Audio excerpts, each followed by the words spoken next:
ballon d'oxygène pour le Congo, cette suspension du service de la dette à l'égard de la France, prolongée jusqu'au 30 juin 2021. Cet accord, acté le 16 avril à Brazzaville par le ministre des Finances et du Budget, Calix Nganongo, et Franck Riester, le ministre délégué auprès du ministre de l'Europe et des Affaires étrangères, chargé du commerce extérieur et de l'attractivité, va pouvoir atténuer les charges du gouvernement pour mieux affronter la crise sanitaire dans le pays.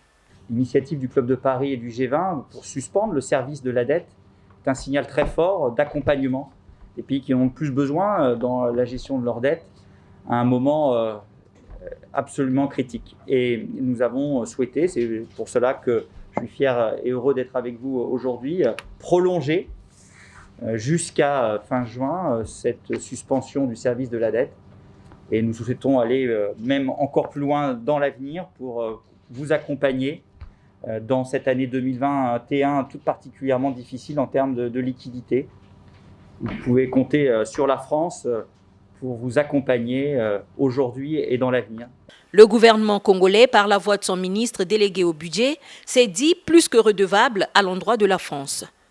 Je suis heureux de la signature aujourd'hui de l'avenant de cet accord.